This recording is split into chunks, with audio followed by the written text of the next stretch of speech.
short bit. The mayor gets a short bit. Scott will give you a blurb on what's going on up there from NWS. You'll see that up on the screen, and as some of you have indicated, we've seen changes on that already anyway. Which commissioner is this? Excuse me? Chairman Fairclough. Are you looking? What? Chairman sits in Uber? Yeah, write it on $100 bill. Yeah, right. You don't sing that good. Okay, 20. Yeah, why don't we move everybody over here so you're just behind me as I start the introduction. Who's the third person? Sure. Right here, and then Scott next to him. Kevin, Commissioner, Okay, good. it's Robertson, R-B-E-R-T-S-O-N. And let's see, G and H. Yeah, exactly. Thanks, man. Kevin, how you spell your last name? Kevin. Kevin? Oh, Scott? Oh, no. No, you. Oh, Scott Bullard. You're introducing Scott Bullard. right? Yes. Oh, Scott Bullard, Yeah, B-U-L-L-A-R-D. Emergency Services Director. Yeah. Who's on first? Bill. What's on second? Who going third? That's why Gilbert asked for notes.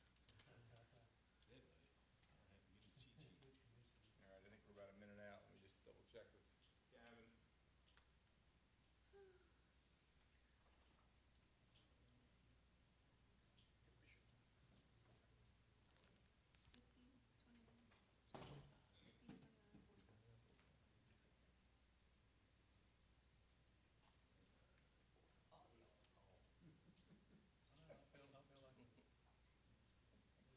You look like a bunch of Baptist deacons. Who's got the plate? Who's got the chicken? Yeah, that's true, yes. See, there you go. We'll pass it back out there again if they don't will. That's not funny. They do that. Until we get enough. Yeah, absolutely. We're gonna take up a love offering twice. Need more love. Maybe they'll sing.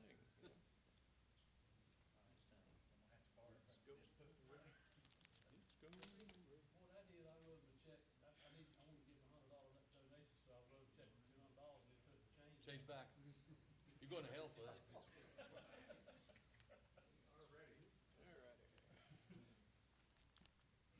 All right, good afternoon, ladies and gentlemen. Thank you for joining us today. As most of you know, Kevin Arado with the Communications Department for the City of Fayetteville. Today we'd like to share with you some updated information on the latest on the hurricane that is coming towards us, and of course, as some of you have noted already, some changes coming to that in a good way. So with us today we've got Chairman Fairclough from the county, Mayor Robertson from the city, and Scott Bullard, who is our Emergency Management Services Director Coordinator, who's going to share with you a little bit about what's going on. And then we've also got our Assistant Police Chief and our Fire Chief with us as well to answer questions. So as I mentioned before, if you could just hold your questions till after the Chairman, the Mayor, and Scott have spoken, that'd be great. And then we'll certainly take your questions from the floor after that. So with that, sir.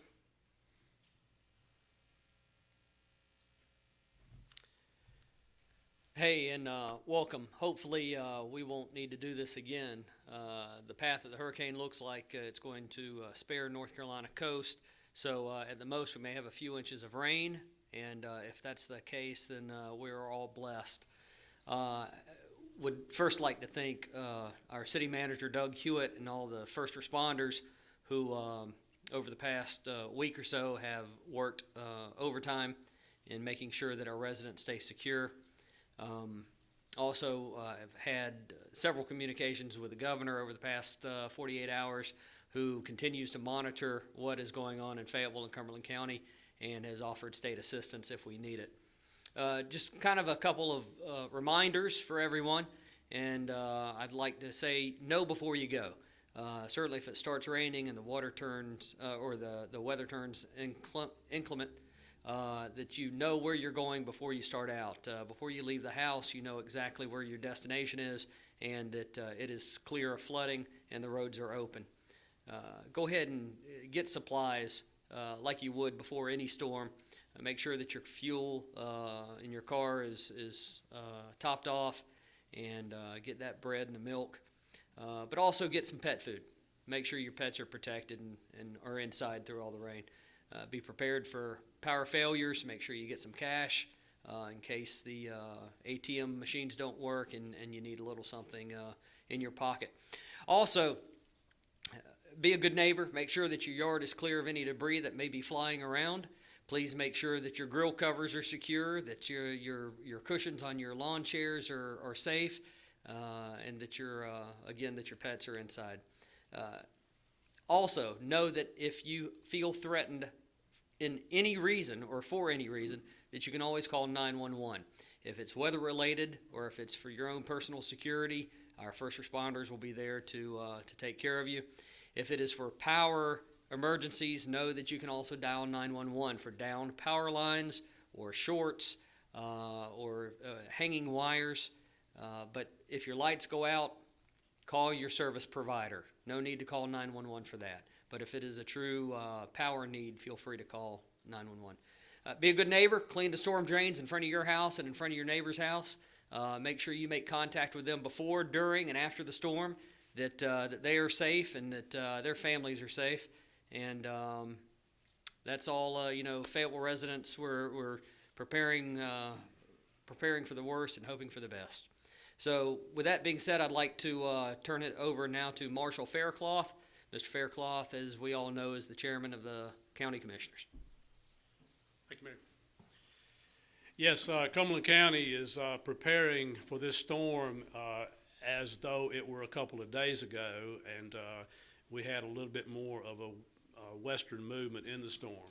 So we're not changing our attitude because we think that this storm could do anything and go anywhere, and so we're going to be prepared.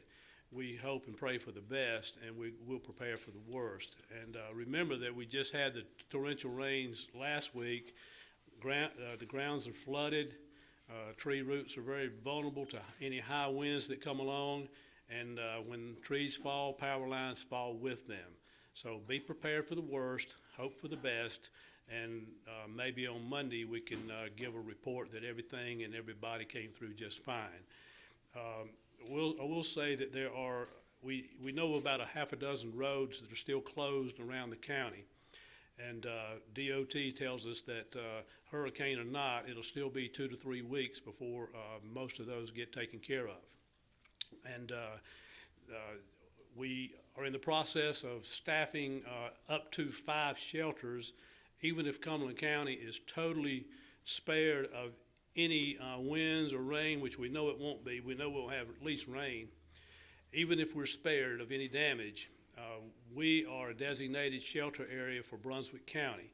So if Brunswick County has to evacuate, we are preparing to open at least 5 shelters, and they'll be staffed and ready to go. Backup generators are coming in, so not only will they have lights, we're hoping that they have heat and or air conditioning, whatever they need for their comfort. And the Red Cross and everybody is waiting and ready to help those individuals who have a need. So again, stay safe, fill your car with gas, do all the things that you need to do in preparation for a major storm. Thank you so much. Scott Bullard's going to be up next, but if you just give me a second to mouse to a spot. And I've also failed to mention before, we've got Mr. David Trago here from PwC as well, who'll be here to answer questions. What I'd like to point out to you on our website, if you look up to the top of it on the screen in front of you, you see a red banner. This is something we activate for emergencies only. And so in a situation like this where we feel it's warranted to identify an emergency here in the city, it says click here for more information. So as you click on that website, we've got a special site set up that's got a whole bunch of information on there for residents to go to. There's a storm tracker on here that's actually a live update from where it comes from. If you keep going down, it's got ideas on how to get prepared, what to do with your pets, etc. But of most importance here, what I wanted to show you today is the slides that Scott's going to speak from here. It also updates with the latest briefings from the National Weather Service coming out of Raleigh. So as you click on that, you'll see the same thing that we're getting here and updates from Raleigh about what's going on. So Scott, let me just scroll up to where we were before.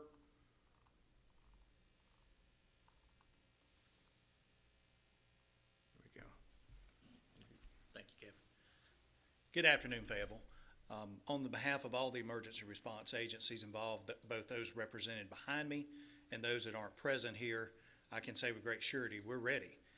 One of the things that we're asking of the public is now help yourselves become ready. And let's build some resilience going into this, because the last thing we need as responders is to have needless demands on our services in a time of crisis that hampers what we're trying to do. And literally how you can become ready is to follow that banner, the bright red banner that was just shown, go to that site and pull information. We're going to push information also that was mentioned. I'm going to speak to that in just a moment. But the very basics are have a plan. If you don't have a plan, let's get it together, how you'll take care of your household, your loved ones, your pets, and also have a kit. The federal government is so famous for saying the first 72 hours are on you, but that's the planning timeline. You need to prepare all the food, water, and medicines, and even things for your pets for that first 72 hours. By now, you've probably seen the shift eastward in the forecast tracked, and those consensus models are tightening up. Let's not be swayed by that and just continue on with the plan to plan the worst, or at least plan for the worst case, and be thankful for what falls out of this. From the Weather Service, I'm not going to get in the weeds on it, but we're going to have rain starting on Friday, light rain. Heavy rain will come Saturday. Winds will start sometime late Friday and then eventually arrive in the force that we're going to receive at some point on Saturday, maybe as high as 40 miles per hour on the gust side. Let's put that in perspective with what happened at the end of last week. We've got areas that are flooded, areas that are soft from the water. We're going to have trees that could conceivably fall. And where those trees fall will cause us problems, especially if they fall on dwellings or fall on cars, or even pull power lines down and have power outages throughout the city. So from this point forward now, please use the resources we're offering out to you. Ask questions, reach out by all means, and also follow the patterns you already have, because we have some fantastic groups within the neighborhoods, especially along the community watch system that we have in place. Look after one another. You know the patterns and so forth in your neighborhoods, and let's get through this together. And use it, if not a catastrophe we're facing and avoiding, let's use it as a training opportunity, because it is certainly that. The timeline that's on the screen in front of me pretty well focuses this thing at the moment for a late Friday through Sunday event. If that's the case and we can wrap it up in a weekend, that's great. But don't leave anything to chance. Take care of your personal situations, and the time is now. If you have prescriptions that need to be refilled or those sorts of things, let's don't delay on it. Do you want to open the floor to questions? Yeah, this time we'll take questions from folks up here, from police, for fire, for PWC, county, or the mayor. I guess to the assistant chief, I mean, what sort of basic plans are you guys working on for, like you said, a worst-case scenario? Worst-case scenario, Greg, is we've got all our officers on notice, including detectives. If need be, they'll come in uniform, and we'll switch from 10-hour shifts to 12-hour shifts, so we have more coverage. We got a trailer with cones and barrels on it that, based on the storm last week, we kind of know where it's going to flood, so we'll go ahead and pre-position those if, in fact, we know that we're getting X amount of rain. Let me ask a follow-up question. Last weekend, in the wake of all the flooding we had, one of the police department's big problems was people driving around barriers. What are you going to do this time? Well, there's not a whole And lot. what's your advice to motorists? My advice would be pay attention to the barrels. We put them there for a reason. Obviously, it's not something we enjoy doing, but we're just looking out for the welfare of the public. And, vehicle $10,000, $15,000, $20,000, $30,000 is a lot of money to lose over just trying to save a few minutes. So my advice would be, if the cones or barrels are there, please heed those warnings. Is there a fine if you catch somebody doing that or something like that? I mean, what's a deterrent other than safety? Deterrent would be not to get your vehicle stuck in 3 foot of water.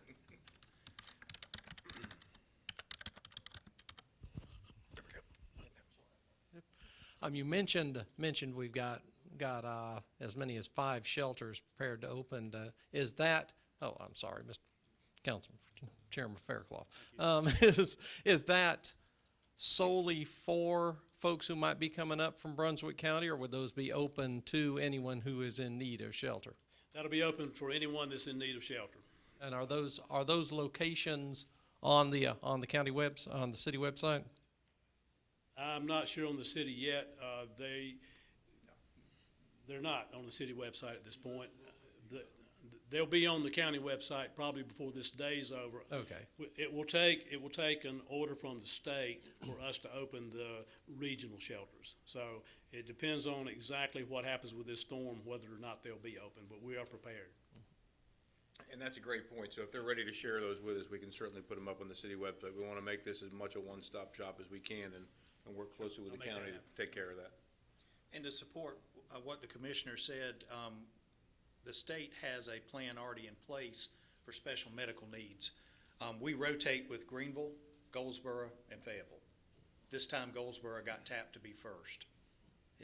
It's just the randomness, and also with what those communities are expected to face, because with last week in our flooding, I think we got a pass on that, even though we're still the runner-up. If something happens, they'll switch gears and we'll have an additional shelter here if the demand dictates it.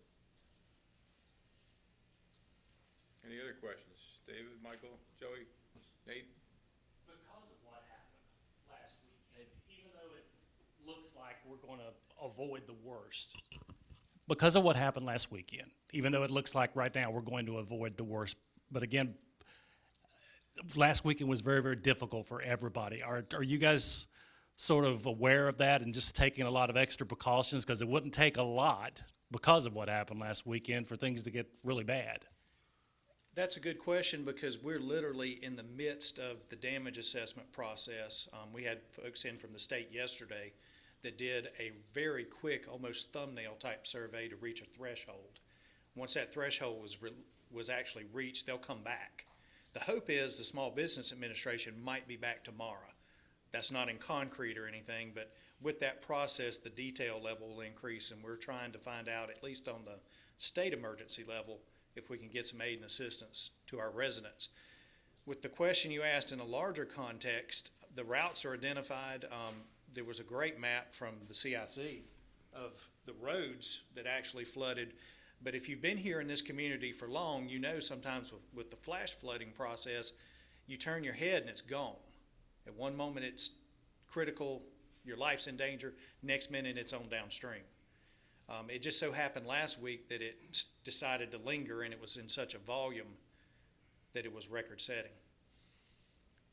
So we know where the trouble spots are. It's just a matter of once the barricades are deployed, they have to be respected. You said you're still assessing damage from last weekend, so at this point you still don't have any actual figures of what we had last week? No, because part of that process is the private citizen has to be forthcoming. We knew where the real trouble spots were, but there were other locations, and a lot of this is actually triggered through some of our partner agencies. For instance, the inspections process, either the city or the county. If the power's pulled, you, the citizen, can't go get it turned back on. You've got to go through a licensed electrician who gets the permit and gets it turned back on for safety reasons. We're catching some of those, but at the same point, my hope, and I'm urging everybody at this point, the first call, if it's not a 911 call to save you, you need to be thinking about is your insurance adjuster or agent, because they can get the process moving, a restoration company, whatever the policy calls for, and lessen the damage, because if we just let it rain into the dwelling or allow the floodwaters to rise, we're not gaining anything. Scott, it looks like from some of the forecast maps that we've seen, we could get upwards of 5-6 inches of rain here. Last week, you and I were talking about some dams that were threatened or you were worried about. How does this extra rain that we could get affect these earthen dams? Oh, it in no means would we understate that it poses a hazard, and it increases that hazard.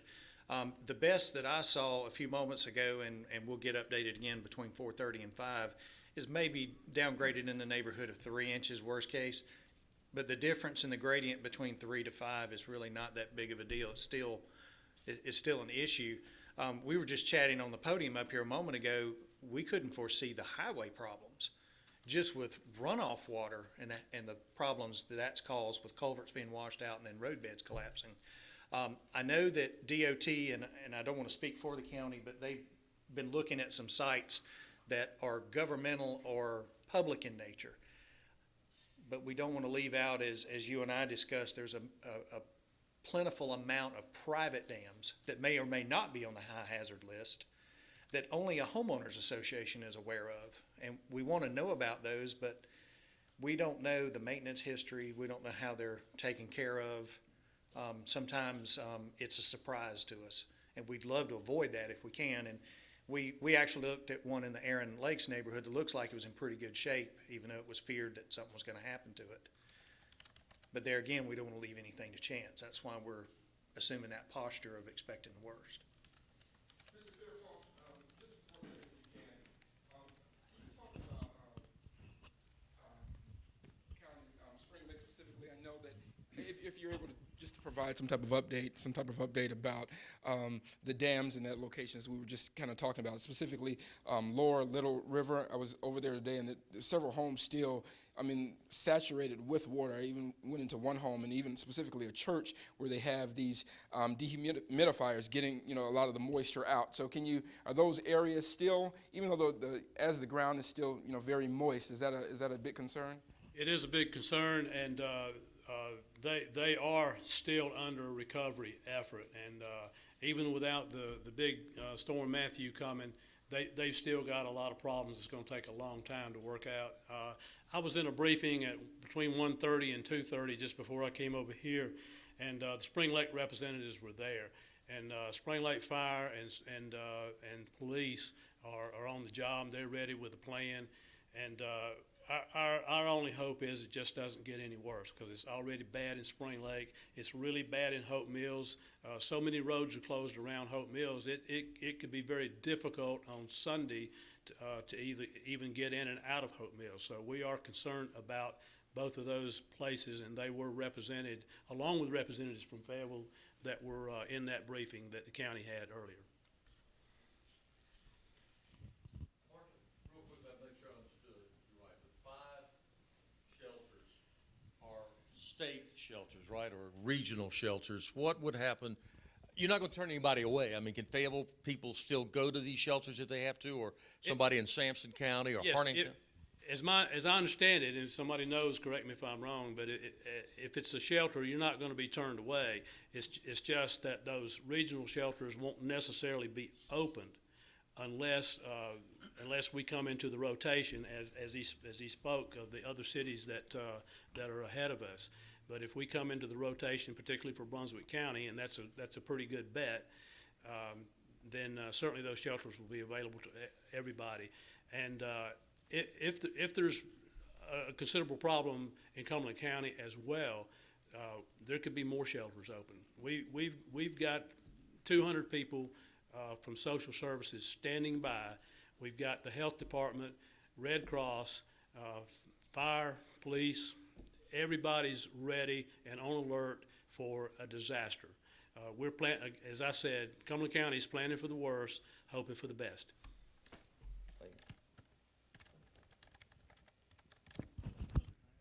Yeah, absolutely. Just 2 things I wanted to add. Last week when we had the torrential rain, our Crime Information Center took it upon themselves, as Scott alluded to plot or map which roads were actually blocked by the water or had barriers on there. It was kind of groundbreaking stuff for us. We got up with a vendor as the storm was going on and kind of put it together as we were there. And the good thing about it is we can share it with other departments within the city. We can share it with the fire. We can put it on the city's website.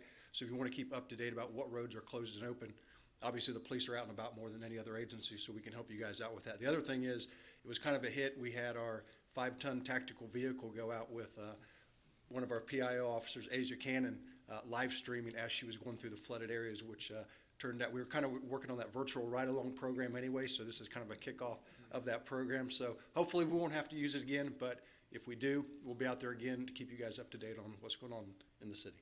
Thank you.